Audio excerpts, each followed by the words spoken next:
गजेन्द्र मोक्ष श्रीमद् भागवतान्तर्गत गजेन्द्रकृत भगवानको स्तवन। बुद्धिद्वारा पछिल्लो अध्यायमा वर्णित रीतिबाट निश्चय गरी तथा मनलाई हृदय देशमा स्थित गरेर त्यस गजराजले आफ्नो पूर्वजन्ममा सिकेर कण्ठस्थ पारेको सर्वश्रेष्ठ एवं पटक पटक दोहोर्याउन योग्य निम्नलिखित स्तोत्रलाई मनमनै पाठ गर्न लाग्यो। जो प्रवेश गर्नाले जसको चेतनालाई पाएर यो जड शरीर र मन आदि पनि चेतन बन्ने गर्दछ, चेतनाको भाँति व्यवहार गर्न लाग्दछ। ओम शब्दद्वारा लक्षित तथा सम्पूर्ण शरीरहरूमा प्रकृति एवं पुरुष रूपबाट प्रविष्ट हुनुभएका उनै सर्वसमर्थ परमेश्वरलाई म मनमनै नमन गर्दछु। जसको सहाराले यो विश्व टिकेको अडिएको छ, जसबाट यो निस्कियो, जसले यसलाई रचना गर्नुभयो र जो स्वयं नै भगवानको रूपमा प्रकट हुनुहुन्छ।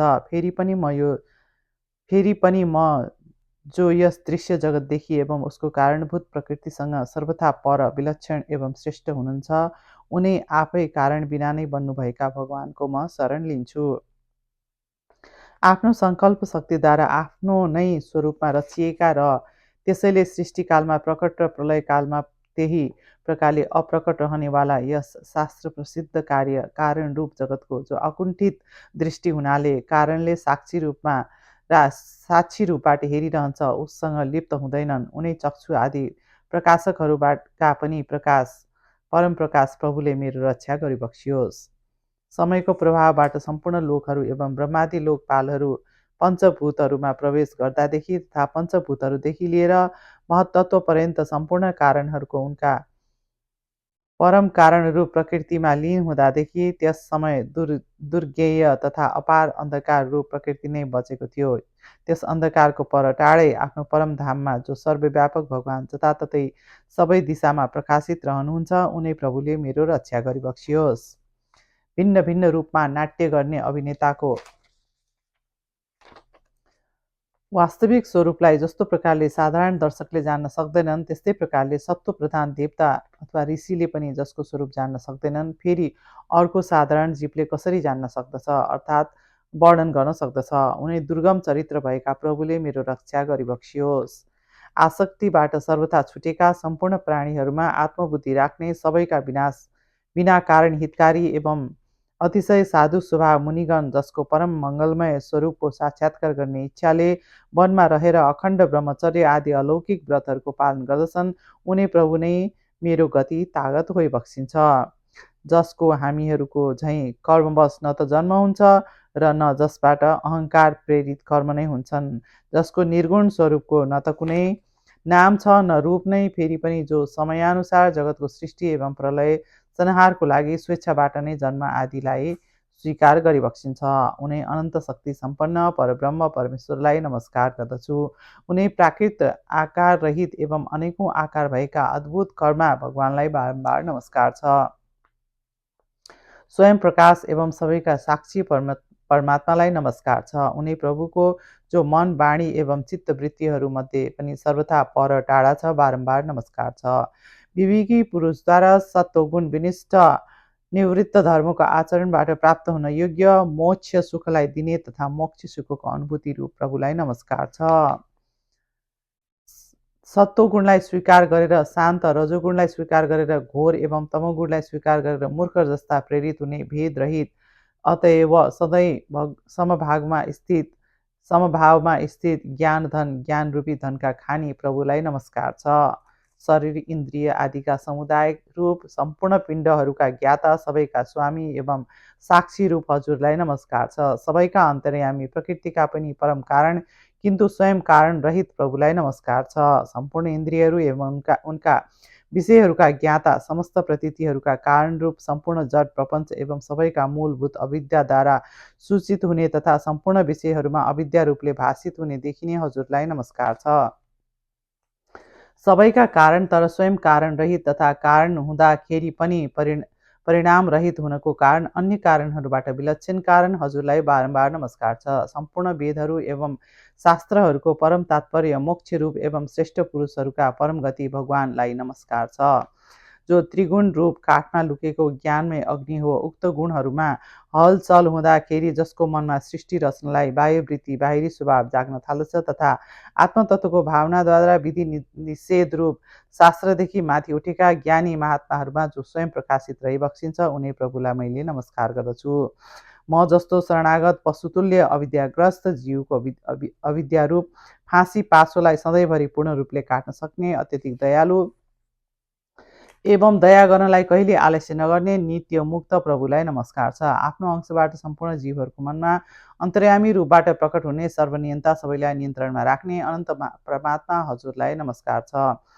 शरीर पुत्र मित्र घर सम्पत्ति एवं कुटुम्बजनहरूमा आसक्त व्यक्तिहरूलाई कठिनतापूर्वक प्राप्त हुने तथा मुक्त पुरुषहरूद्वारा आफ्नो हृदयमा निरन्तर चिन्तित ज्ञानस्वरूप सर्वसमर्थ भगवानलाई नमस्कार छ। जसले धर्म अभिलषित भोग धन एवं मोक्षको कामनाबाट भज्ने व्यक्ति आफूले चाहेको गति खोजेको चिज पाउँदछन्, अपितु जो उनीहरूलाई अन्य प्रकारका अयाचित माग्दै नमागेको भोग एवं अविनाशी पार्षद सेवकको शरीर पनि दिइबक्सिन्छ, उनी अतिशय दयालु प्रभुले मलाई यस विपत्तिबाट सधैँको लागि उद्धार गरिबक्सियोस्। जसका अनन्य भक्त जो वस्तुतः एउटै मात्रै उनी भगवानको नै शरण छ, धर्म अर्थ आदि कुनै पनि पदार्थ चाहिँदैन, तर उहाँकै परम मङ्गलमय एवं अत्यन्त विलक्षण चरित्रहरूलाई गान गर्दै आनन्दको समुद्रमा गोता लगाइरहन्छन्, अर्थात् डुबुल्की मार्दछन्। उनी अविनाशी सर्वव्यापक सर्वश्रेष्ठ ब्रह्मादिका पनि नियामक व्यवस्थापक सर्वशक्तिमान ईश्वर अभक्तहरूको लागि अप्रकट हुँदा पनि भक्तियोगद्वारा प्राप्त गर्न योग्य, अत्यन्त निकट हुँदाखेरि पनि मायाको आवरणको कारण अत्यन्त टाढा प्रतीत हुने, इन्द्रियहरूद्वारा अगम्य तथा अत्यन्त दुर्विज्ञेय जान्न नसकिने, अन्तररहित परन्तु सबैका आदि कारण एवं सबैतिर सबै चिजबाट परिपूर्ण उनी दयालु भगवानको म स्तुति गर्दछु। ब्रह्मादि समस्त देवता चारवटै वेद तथा सम्पूर्ण चराचर जीव नाम र आकृतिको भेदबाट जसको अत्यन्त क्षुद्र अंशद्वारा रचना गर्नुभएको छ। जस्तो प्रकारले प्रज्वलित अग्निबाट ज्वाला तथा सूर्यबाट किरणहरू बारम्बार निस्किरहन्छन् र पुनः आफ्नो कारणमा लीन हुन्छन्, त्यस्तै प्रकारले बुद्धि मन इन्द्रियहरू र अनेक थरीका योनि जुनीको शरीर यो गुणमय प्रपञ्च जुन स्वयं परमात्माबाट प्रकट हुन्छ र पुनः उहाँमै लीन हुन्छ। उनी भगवान वास्तवमा न त देवता हुनुहुन्छ, न असुर, न मनुष्य हुनुहुन्छ, न तिर्यक मनुष्यभन्दा तल्लो पशु पक्षी आदि कुनै योनिका प्राणी हुनुहुन्छ, न उहाँ स्त्री हुनुहुन्छ, न पुरुष हुनुहुन्छ, न नपुंसक नै हुनुहुन्छ, न उहाँ यस्ता कुनै जीव हुनुहुन्छ जसको यी तिनैवटै नै श्रेणीमा समावेश हुन नसकोस्, न उहाँ गुण हुनुहुन्छ, न कर्म, न कार्य हुनुहुन्छ, न तो कारण नै हुनुहुन्छ। सबैको निषेध भएपछि जे जति बाँकी रहन्छ त्यही उहाँको स्वरूप हो र त्यही नै सबै थोक हो। यस्ता भगवान मेरो उद्धारको लागि अभिभूत प्रकट होइबक्सियोस्। म यस गोहीको चङ्गुलबाट छुटेर जीवित रहन चाहन्न, किनकि भित्र र बाहिर सबैतर्फ अज्ञानद्वारा ढाकिएको यस हात्तीको शरीरबाट मैले के लिनु छ। म त आत्माको प्रकाशलाई ढाक्ने त्यो अज्ञानको निवृत्ति चाहन्छु, जसको कालक्रमबाट स्वयंमा नाश हुँदैन, अपितु भगवानको दयाबाट अथवा ज्ञानको उदयबाट हुँदछ।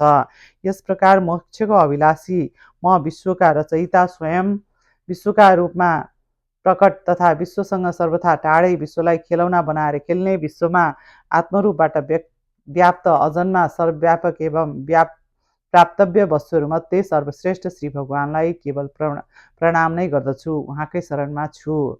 जसले भगवत भक्ति रूप योगद्वारा कर्महरूलाई जलाएर नष्ट गरे, उनी योगीहरू त्यही योगद्वारा शुद्ध गरेर आफ्नो हृदयमा जसलाई प्रकट भएको देख्दछन्, उनी योगेश्वर भगवानलाई म नमस्कार गर्दछु।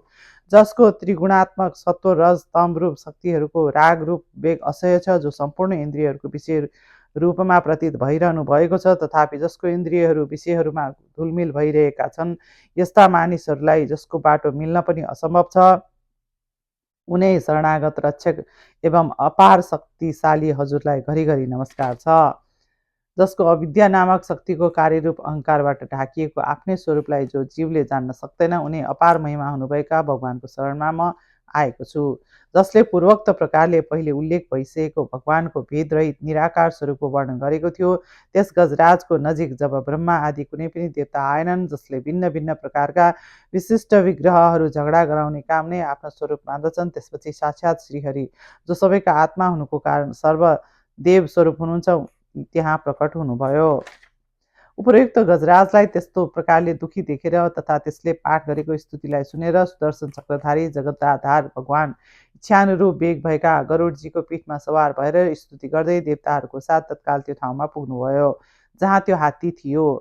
सरोवरभित्र महाबली गोहीले समातेर दुखी भएको त्यस हात्तीले आकाशमा गरुडको पीठमा चक्रलाई उठाउनु भएको भगवान श्रीहरिलाई देखेर आफ्नो सुँडको जसमा उसले पूजाको लागि कमलको एउटा फुल राखेको थियो माथि उठायो र अति नै कठिनतापूर्वक सर्वपूज्य भगवान नारायण हजुरलाई प्रणाम छ यस्तो वाक्य भन्यो। त्यसलाई पीडित देखेर अजन्मा श्रीहरि एकपटक झटपट गरुडलाई छोडेर तल झिलमा ओर्लनुभयो। उहाँ दयाबाट प्रेरित भएर गोहीसहित त्यस गजराजलाई तत्काल झिलबाट बाहिर ल्याउनुभयो र देवताहरूले हेर्दा हेर्दै चक्रले त्यो गोहीको मुख चेतेर त्यसको चङ्गुलबाट हात्तीको उद्धार गर्नुभयो।